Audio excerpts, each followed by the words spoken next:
Good evening, everyone. Please scan the QR code and do the event check-in. This will give you access to additional resources and information about event that we are running on Reactor, which are around similar topics to today's session. Also, you will be able to access links from today's session. I will share the event check-in link and the QR code again with the event ID in the Q&A section shortly. You need to enter the event ID after scanning the QR code. Please do keep an eye on the chat section for further details. Thank you all again for joining us today. My name is Rashmita and I'm the event planner for Microsoft Reactor. This session will run over the next 60 minutes, including Q&A. The session is being recorded and will be uploaded to our Reactor YouTube channel. I will share the link to our YouTube channel in the chat section soon. Today we are back with the last session on recommendation engine and Azure ML series. In case if you have missed the previous sessions, please visit our Reactor YouTube channel to watch all the recorded session. I would now like to welcome Amrish, our speaker for today's session. Amrish is a business technology consultant for more than 20 years. He is currently working with TCS as the energy trading and risk management lead, as well as data analytics practice lead for TCS utilities. But for now, I will hand over to Amrish to begin the session. Over to you, Amrish. Thank you, Rashmita. Thanks everyone who has joined. So let's jump in. I'll share my screen. Yes, I'll share my screen. Okay. So this is the thing that I start with is that is okay. So this is part of the recommendation series. So we have done the intro to Azure ML. We use text data, TF-IDF, and cosine similarity for recommendation. Then we deploy it to Azure ML. Actually, we are here. So in the previous session, what we used was that we used text data, word embeddings, and cosine similarity for recommendation. And now we are in this last session. Sorry, this is not correct. We are here. In this last session, what we are going to do is that whatever recommendation engine that, sorry, okay, whatever recommendation engine that we are developing, we will deploy it in Azure ML. So we'll go through the whole cycle of that. So the data set that we are using is a carrier village. So if you have seen my sessions, it's the same carrier village data set where the students are getting free personalized career advice from real life professionals. So what it is something like this. As there is a site called Career Village. If you are interested, go to that site. You'll see people ask the questions and they get the answers. And how do they get it? Is that the question is routed to the professional who would give the answer. So it's something like this. So if it is a computer science question, it would be routed to somebody who is a computer science professional. If it is a music question, naturally a person who is more knowledgeable in music would be answering these questions. So this data set was this was as part of the competition in Kaggle. There was this data set and it was a competition. It ran for 2 months. I participated in it and I didn't win anything, but there were lots of good solutions in it. So what we are doing now is that we are not going to do that similar problem. I've just modified the problem in such a way that we'll have questions, answers, and there is professionals, but we are just eliminating the professionals here. What we are doing is that we will have the questions and we will try to find say suppose you ask a question. So what it will do is that it will go to the knowledge base and try to find a similar question. It's not like Google where it would try to match a keyword, but it's a similar question it would try to find out, and it would get the top n similar questions, and it would get the answer for that question and display the answers. So that's the whole part in it. It is kind of a content based recommendation system. So if you're interested about recommendation systems, there are various types of recommendation systems. This is one of the most simplest type of recommendation systems that we are developing. And we'll do from scratch, and I'll explain the concepts also. So it would be like this. You ask a question and the recommendation would be here. So I'll just jump in and give you an overview of what we are using. So we explained this in the previous session, but I'll just go over it once more so that everybody is familiar. So what happens is that our computers do not understand words, right? It has to be converted to numerals. So say suppose this word is there, the cat sat on the mat. And if you do a one-hot encoding, which is very simple, say what happens is that the word is there and the vocabulary is this, which is a very small vocabulary.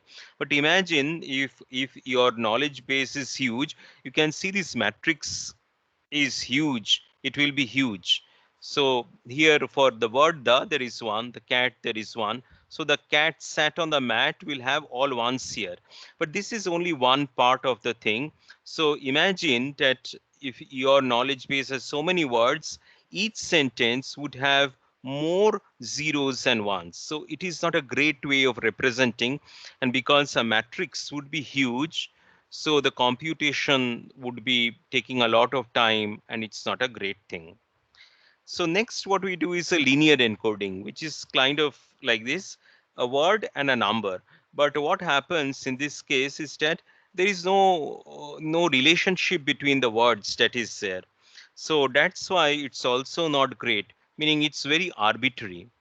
But what people have done is something like the cat sat on the mat and a concept of word embedding, which is it is a vector of say 300 length or 100 length or something such that similar words are closer to each other.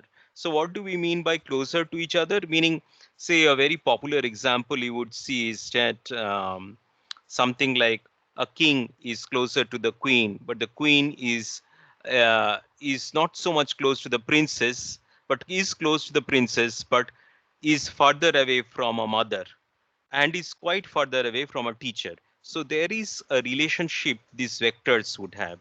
So this is made by training a lot of words in the English vocabulary, and they have come up with these vectors, and we will use this. And it's very easy to use these type of vectors that we will see. Okay. And how we are going to do the similarity kind of thing, which is like we'll use vectors for that. Vectors very simple. If it is a point, it will have two values, like as you see an x and y coordinate. If it is 3 points, it will have three values. If it has 4 points, it is four dimensional. Now it is very difficult for you to imagine, but in an abstract way, uh, anything which is having a 4 point is in a four dimensional space.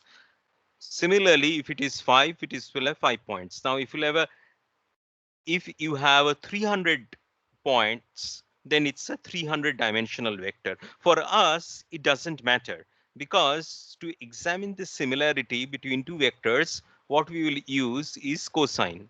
So this thing, if you have studied if class 9, 10 algebra, the cosine of two vectors is gives you how much close they're together. Cos 0 is 1, cos 90 is 0. So that gives a flavor of how we are going to do the cats. So this is what it is, and this is a very fancy way, the maths behind it. Don't get bogged down with it, meaning it's just a fancy way of doing two vectors, meaning a dot b dot product by the mod, meaning the L2 norm and the L2 norm of A, L2 norm of B, which if you do it in Python, it's very easy. So you see all these things, but in reality, we won't go into all these complications. We'll use a scikit-learn library for cosine similarity, and it is very easy to do. But if you're interested, we can just walk through. A dot B is 1 star 1, 1 star 0, 1 star 0, 1 star 1, A dot B.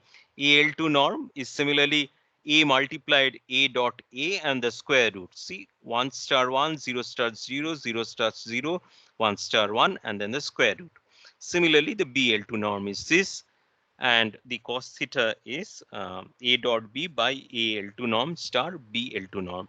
Just so that, it's suppose if you are not writing in Python or Sklearn, and if you want to do it in some other language, it's so very easy to do. Nowadays, people are doing it in faster languages, and maybe in some time we might see Rust coming in, and don't know how much it would take time.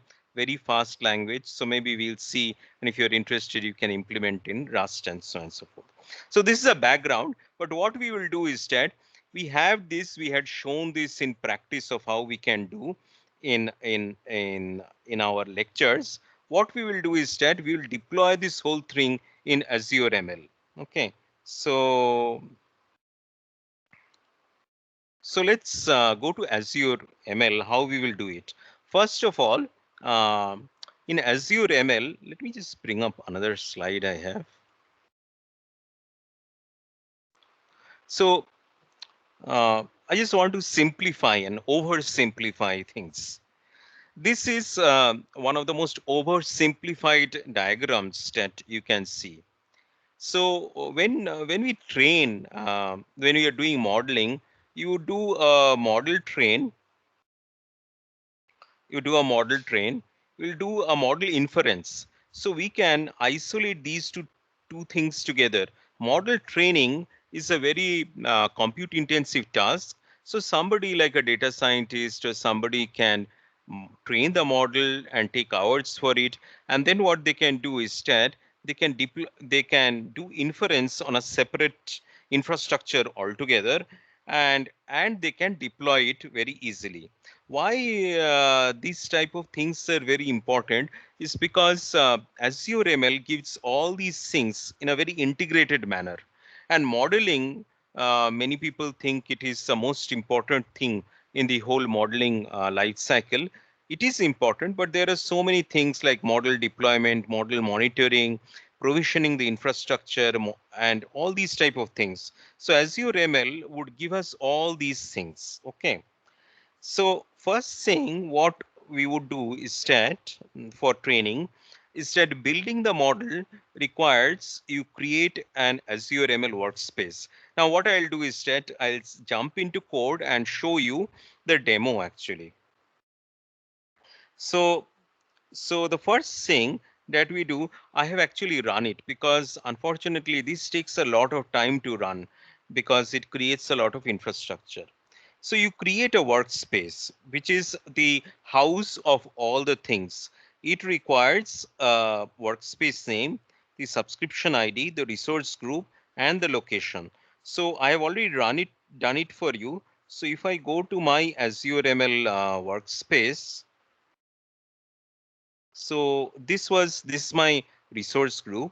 And if I go here, what it does is that when you create the workspace, what happens, apart from this cluster, Kubernetes cluster and the container registry, which will come later, these are not created. But what it creates is that it creates an application insights, it creates a key vault, it creates a storage account. And this is a workspace that we have created. See here that we have created with the name called Azure ML Workspace 2. So here is the workspace. So you go into it, and once you go into it, this is a house. This house has got everything. So let's not worry about the other things. If you see, it has got data sets, experiments, models, endpoints, compute environments, data stores. So we'll explain one by one of how it is used. Okay. So the next step is in our code that we do is that we upload into the default data store. So in the default data store, why it is the default data store? Why? Because for training, we require files, right? We require the data. And what we would do is that we would upload it to the default data store in the workspace. So this, the Azure ML workspace has a data store associated with it. It comes along with it. So if you see here, This is the data store it is. So if you go down here, this is the account name.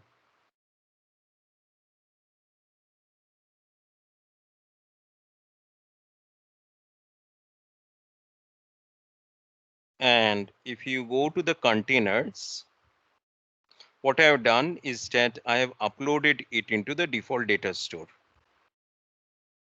So this, see here in my code, I have uploaded into record data. So what happens is that I have uploaded into record data. You see this is what is getting uploaded. These files I have uploaded from my local file. So it is uploaded. So I just did it before the session. So you can see it is all uploaded into this file. Why we require this is because until and unless we have data, we cannot train it. So this is the thing that is there. Now let's go. So this will just create a training folder to just to keep our files. That is, and next what we do is that we create a compute cluster. So compute cluster, why do we require it? Is that we have to run our models. So we require a machine where we can run our models, right?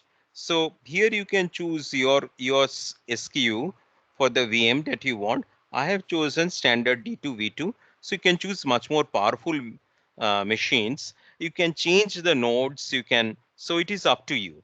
So you create the compute cluster. So once I create the compute cluster, I can see it here in my machine. If you go to the workspace,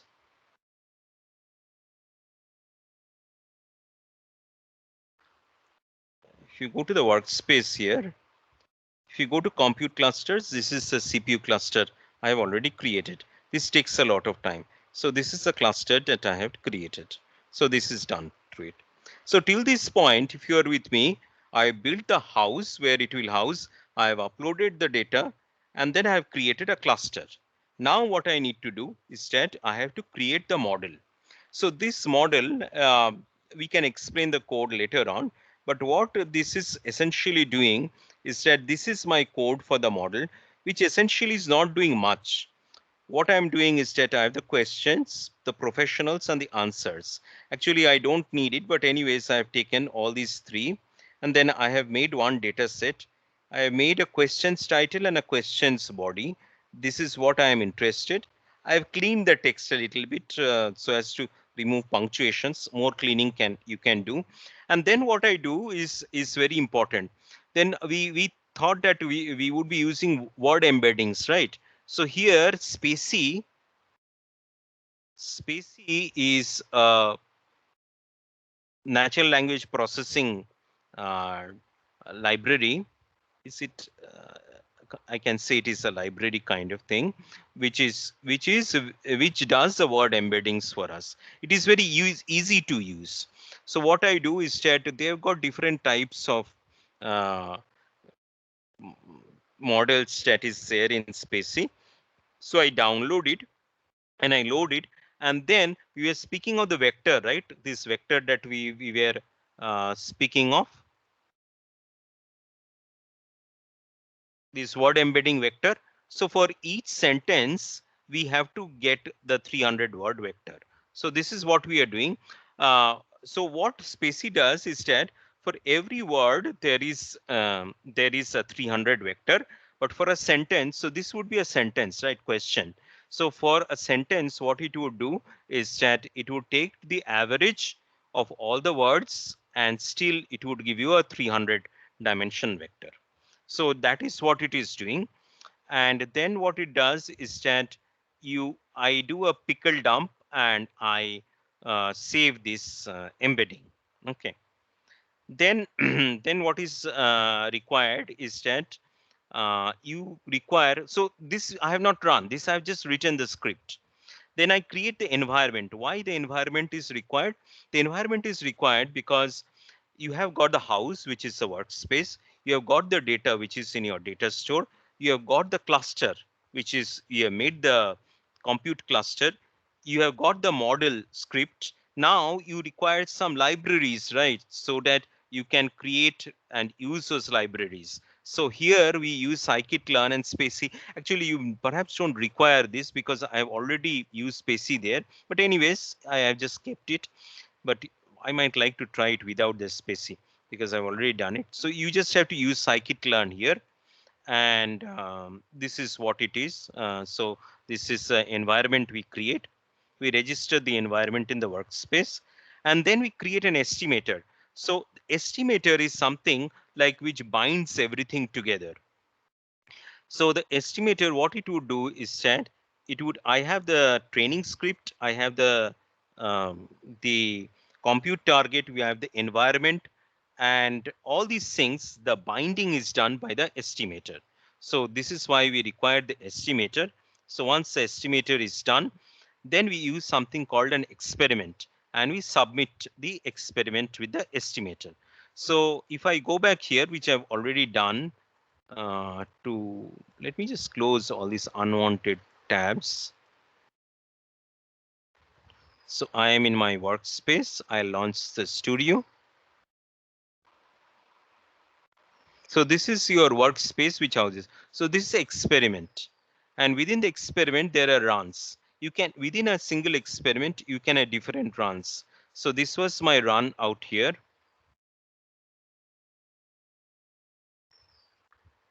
So this is a run which is there, which is running, which has already run. And then once it has run, what I do is that, see, here actually there is no model as such. Here actually I am storing that word embedding, total word embedding vector. That vector I need to store somewhere. So I'm using the model registry to store uh, the word embedding vector. So here, if you see here, I'm storing the word embedding vector here. So this is a word embedding vector. It is done. So at this point, everything is done. So now you have done all the hard work. Now, what this would mean is that this is a hole in my figure. If you see, this part is actually done. I have to put it. This part is actually done. The model training is done. And then I would do the model inference. So this part is done. And now what we can do is that we can use a model inference. So model inference also. So in the model inference, what we do is that we load the model that is already there. The model is already there. We load the model, and then when a new question comes up, we do a cosine similarity, and we can just run this thing. So this is a script for the inference. Similarly, just like as we did for the modeling part, it also requires an inference script. So this is the inference script that we are having. And also we having the inference configuration, which is like having the script, the source directory, and the environment. And last of all, what we do is that all this is fine, what we have done. What we do is that we have to create an inference cluster. So this inference cluster that we are creating is an AKS cluster, uh, Azure Kubernetes cluster. So I've already run it. It takes a lot of time to do. So if I go here, if you go to compute, you saw the compute cluster which we have used in training. Here we have the inference cluster, which I have named it as Kubernetes. So if I go into this is my Kubernetes cluster, and you can go in here. So with one line, I created the Kubernetes cluster.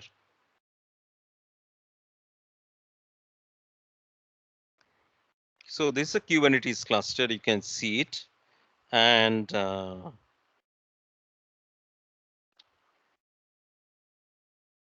it has got services.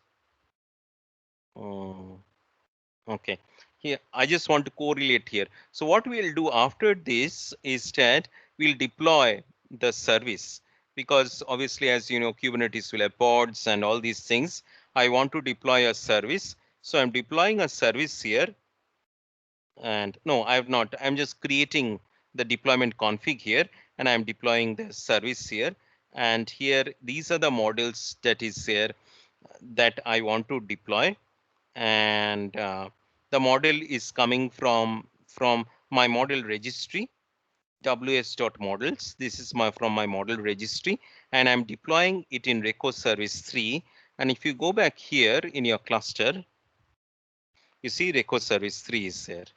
So this is the Reco Service 3 cluster, and so it will have an endpoint. So I also get the endpoint of that. So this is my scoring URI endpoint. I get the endpoint, I get the keys, and then last of all, now I have done the modeling, I have deployed it in. Now from any application, so in my Jupyter notebook, I am doing it, but you can do it from any place. You can build your own app, a React.js app or a Streamlit app or any app. What you want to do is that you can send in your own question. So I asked my own question. I want to be a data scientist. What should I study? So it goes in, and then what happens, it returns me. Oh, I have not run it. Let's see, let's run it.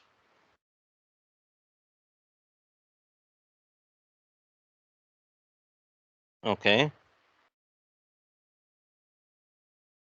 so the response is 200. That means it's a good one.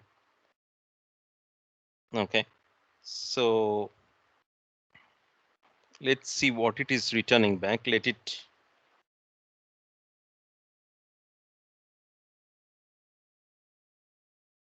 It's taking some time.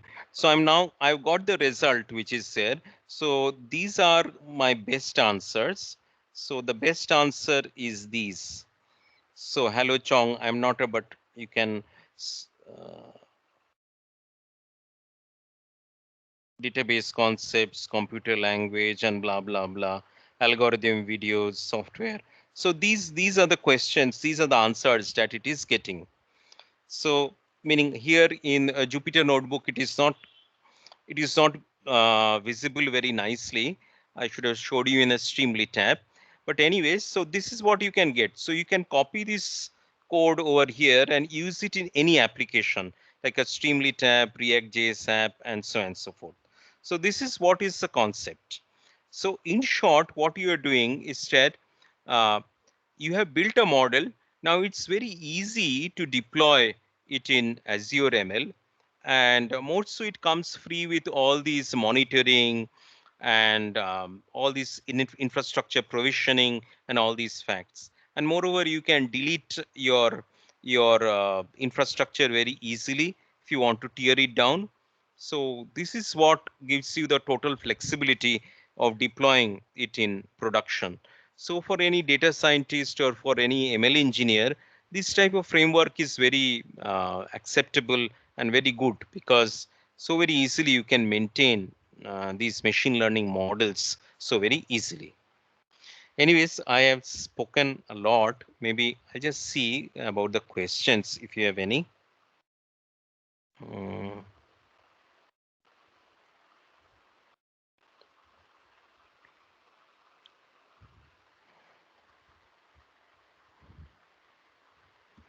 okay. NER models, I'm not sure about that. Uh, which one to train actually? Um, but I don't know whether I can answer your question directly or not. But mm, there are now quite transformer models and all these things are there. So you can try all those other models. TensorFlow also has a lot of models. So maybe I'm not answering your questions directly, but maybe you can try these questions. Okay.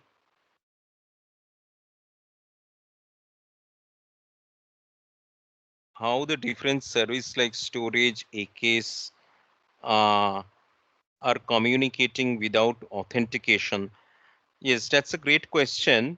So I think because it's in one Azure workspace, So if you see here, great question. If you see here, it's all in one Azure Workspace. So that's why it is all authenticated within that. Uh, Yes. So where's this is a workspace that is here. So in this workspace, if you do, everything is in one workspace. And since I am creating it, that's why I think that authentication problem is not coming.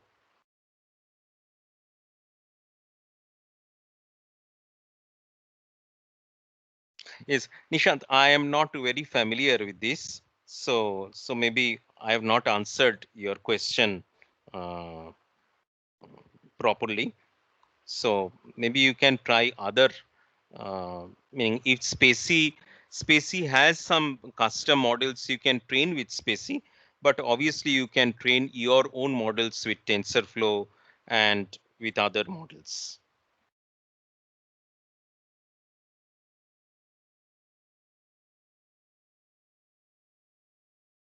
Okay, so that was Prashant. Okay, yes, so that's about it. Yes, it is using word to vec. Okay, could we get the data set, please? So the data set is here.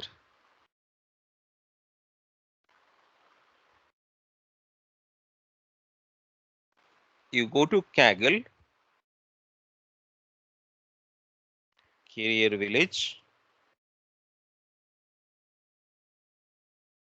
and you go to competitions. The full data set is here, and meaning if it has got a lot of things. You can actually compete in this competition and try this technique yourself and see, but unfortunately it does not have a leaderboard, so the fun is not there, but always you can get the whole data set. What I have also done is that maybe I'll upload my files. I'll upload it. So this one, the Azure ML GitHub, I'm uploading all the my um, whatever what I am discussing, I have not done for session 4. I'll do for session 5. The video and all these things is in one place. And the thing is that the code is there. I'll put the code for the session 4 as well as session 5 out here. And whatever data that I have used, right, that is already in record data. So if you don't want to go to Kaggle and get overwhelmed by all the data. Whatever data I have used is already here.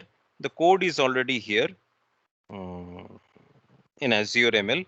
And I'm trying to make a little bit better this GitHub repo with a blog. So every session that I do, a blog was already written. So you can look at this blog.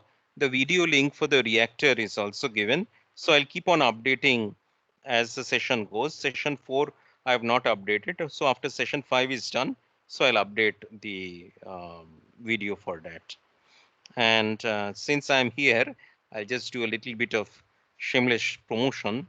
So this is another project of mine, personal project, which I'm trying to do.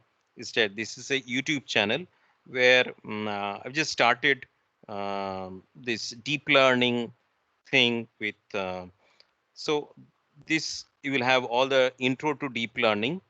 Uh, uh, all these lectures are there, and how you're deploying it into Docker, Kubernetes, and then I'll go into ACI and AKS as your container instance and AKS. I will do that. So you might want to check these things. So that's about it from my side. So it is using word2vec, yes. Stats, I'm not the best person to answer a lot of stats questions.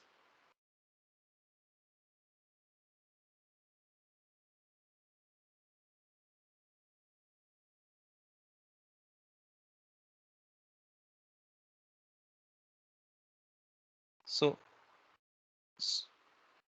So if it is a TCS specific question, so you might reach out to the appropriate person maybe. If it is a question related to this session, I would be more than happy to answer.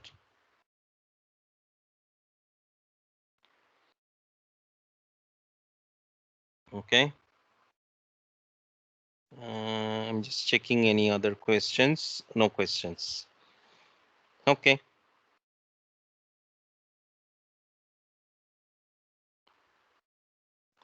So if you have any more questions.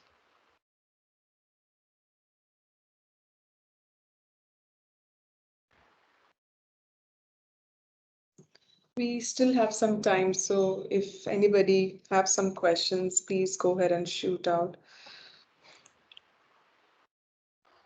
Yes. So just if you are interested, this word embeddings is a very powerful technique, and you can use it in a lot of competitions. So since there is some time, so I'll just so I use this. So I was trying to utilize this word embeddings in a similar context. So let's see.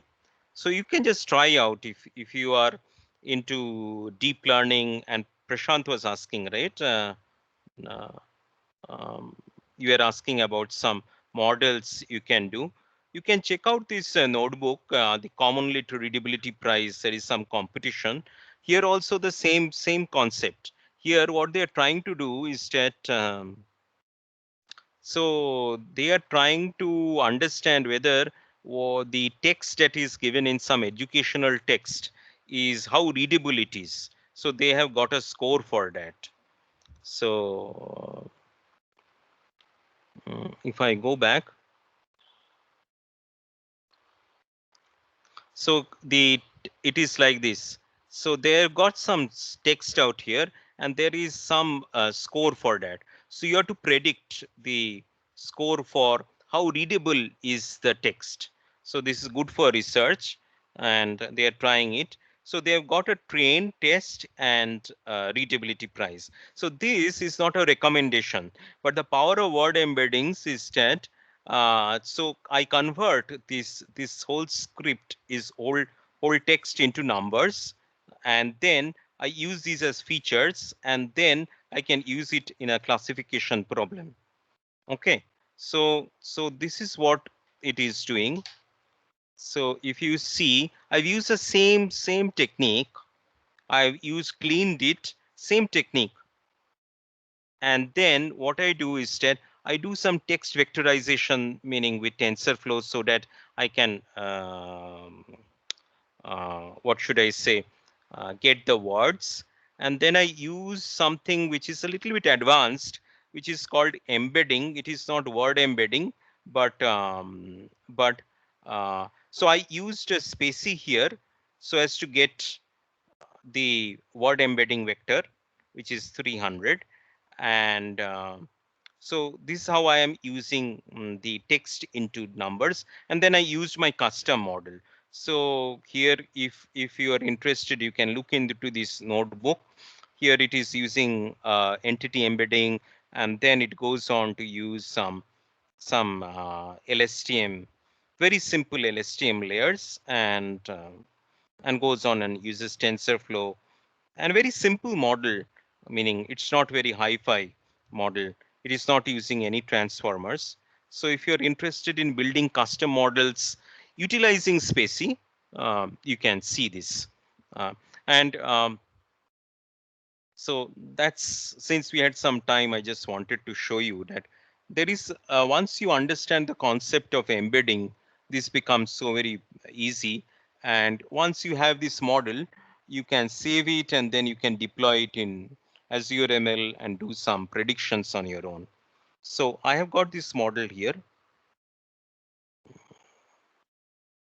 It's a bit involved, so I'm not going into details. So this model, I could save it as a pickle file and register it in Azure ML and can utilize it later.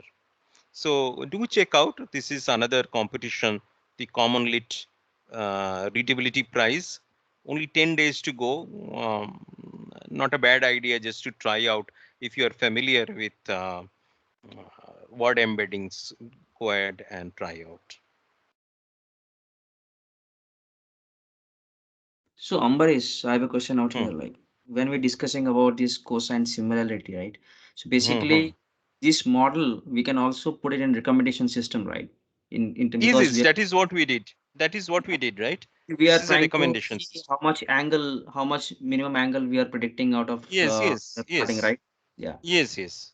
Yeah. That Not is only what we did. If okay. yes, that is what we did here. If you go here, that is what we did here. If you go to the inference part of it,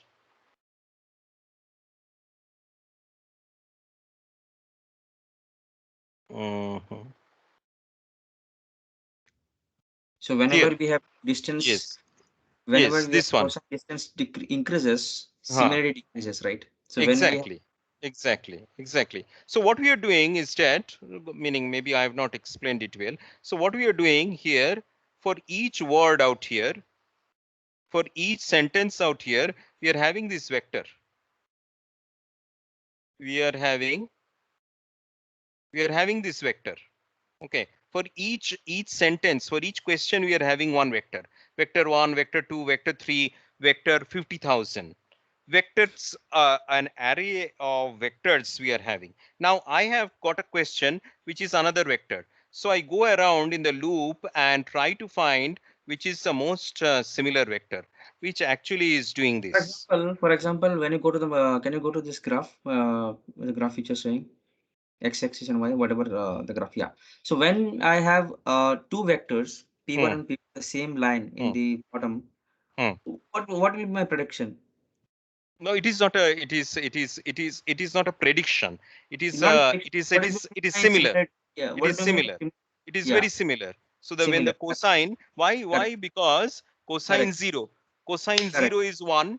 So cosine when it is lying on the same, so it is like the sentence vector which I am getting and Mm-hmm. another sentence vector which I am getting. Both are similar. So that Correct. means it's a match.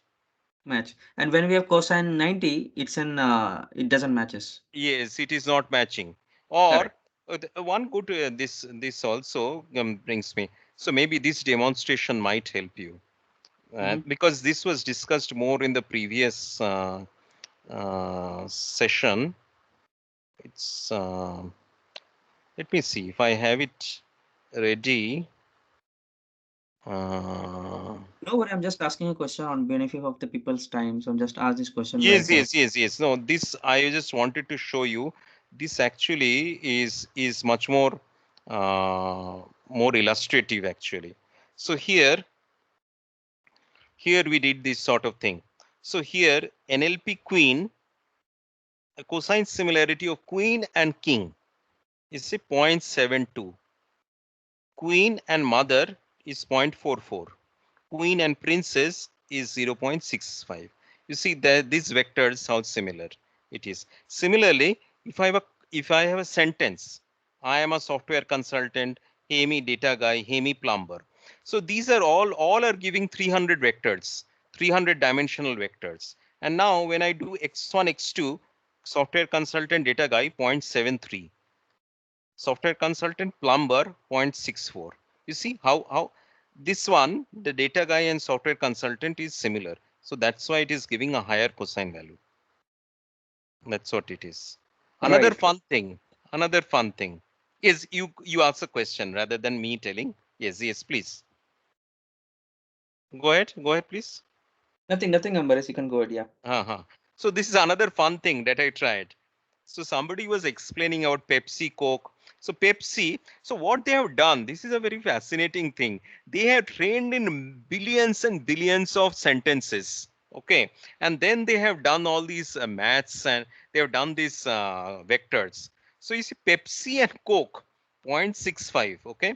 Pepsi and Sprite, little bit less. Pepsi and chips, okay, 0.24. Pepsi and teacher, absolutely no way related. Pepsi and teacher, minus 0.009. It is absolute nonsense, that similarity. But Pepsi and potato chips, which is obviously we all like, meaning junk food, Pepsi is a 0.29, which is better than Pepsi and chips. So that's a fun thing that you can do. This is very interesting, and nowadays with this is using word to vec, but obviously there is something called transformers which is coming in, and they are much more powerful. So in that competition that I was showing you, my score is very less because I am using a spacey word to vec. There is another family uh, of models known as transformers, which is much more powerful than the word to vec. That gives you much more power. Yes. So uh,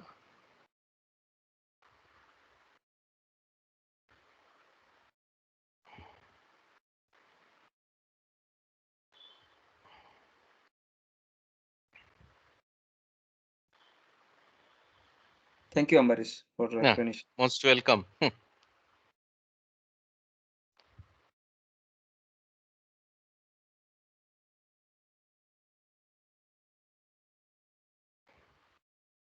So if you are interested in these type of word embeddings and all these things, there is in Kaggle there is a lot of competitions which are beginner level competitions.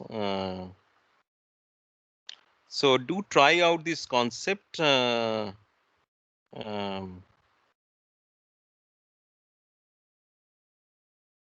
like natural language processing with disaster tweets. All these competitions are there. Feel free to check out. You can use the concept that we have discussed throughout these five lectures in the recommendation series. You can transfer this knowledge and enter into a competition and have some fun and get some ranking, and that's good. Meaning concepts are very much transferable. It need not be only with recommendation systems.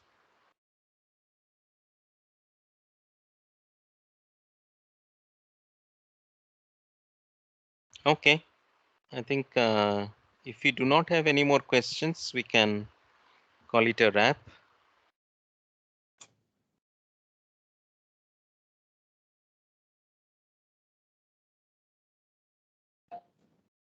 Thank you, Amrish, for the session, and thank you all for joining us today. Please feel free to scan the QR code displayed on the screen and do the event check-in and give us the feedback about today's session.